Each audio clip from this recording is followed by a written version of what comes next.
मित्रांनो, आज आपण एका वेगळ्या गोष्टीचं अनबॉक्सिंग करणार आहोत. हा आहे रोबो. हा क्लिनिंग रोबो आहे. म्हणजे आपल्या घरातली फरशी जी आहे, लादी जी आहे, ती साफ करण्यासाठी हा रोबो वापरला जातो.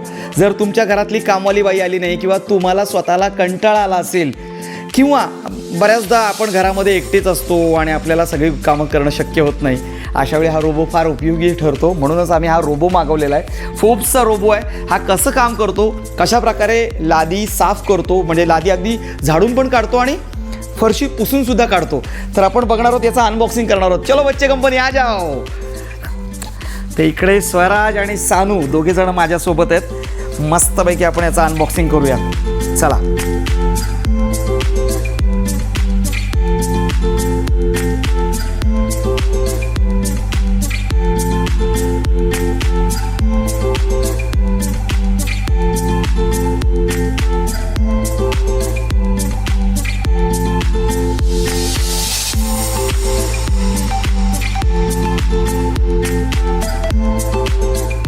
आपलं घर साफ करणारा रोबो. या रोबोला इथे व्हील्स दिलेले आहेत. तो गोल गोल फिरतो आणि हा ब्रश दिला आहे. हा रोबो नेमकं कसं काम करतो आपण पाहूयात. इकडे ब्रश पण दिलेला आहे आणि ही जी क्लिप आहे, इथे तुम्ही एकतर इथे डस्ट जमा होते जेव्हा तो साफ करतो तेव्हा, आणि इथे एक आणखीन एक नॅपकिन आहे आतमध्ये. ते नॅपकिन लावलं की तो लादी पुसण्याचं कामसुद्धा करतो. तर ते कसं काम करतो आपण बघूयात. हे एक्स्ट्राचा ब्रश दिलेला आहे त्यांनी. ऑलरेडी एक ब्रश लागलेला आहे. आणि हा जो मॉप आहे, हा मॉप पाठीमागच्या बाजूला लावला की ज्यावेळी त्याच्यामध्ये पाणी टाकलं, एक साधारण मला वाटतं 250 ml पाणी टाकावं लागतं, आणि पाणी टाकलं की ते लादी पुसण्याचं काम करतो. आपण आधी फक्त झाडून मारून घेणार आहोत. तो डस्ट कशी साफ करतो ते बघूयात आधी. हा त्याचा चार्जर आहे. हा चार्जर आहे म्हणजे याला चार्जर कनेक्ट करायचं, आणि हा चार्जर भिंतीपासून साधारणतः त्यांनी 1 मीटरचं अंतर दिलेलं आहे.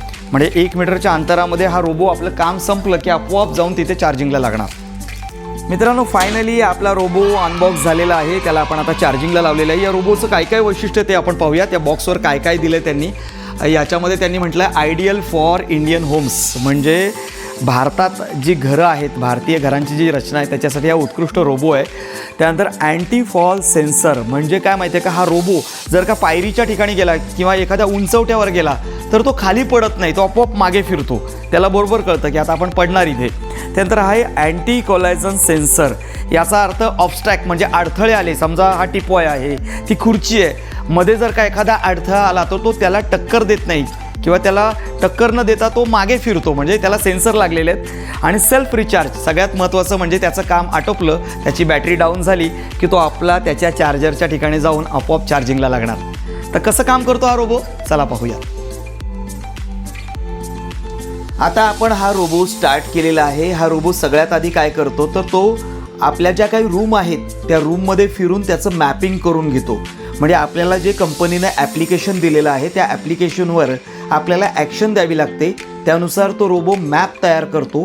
आपलं लिव्हिंग रूम म्हणजे हॉल असेल, किचन असेल, बेडरूम असेल, त्याचं तो मॅप तयार करतो आणि तो मॅप त्याच्या मेमरीमध्ये सेट करतो. त्यामुळे आपण ज्यावेळी त्याला कमांड देऊ त्यानुसार हा रोबो काय करतो, तिथे साफसफाई सुरू करतो.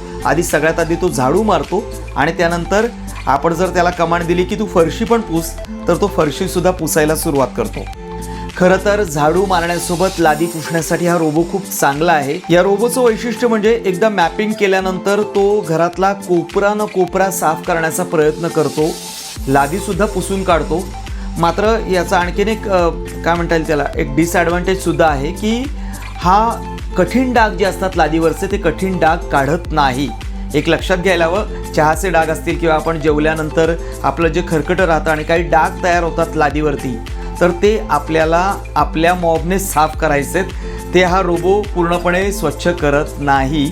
असं असलं तरीसुद्धा मी माझं एक वैयक्तिक मत नमूद करेन की हा रोबो बऱ्यापैकी काम करतो.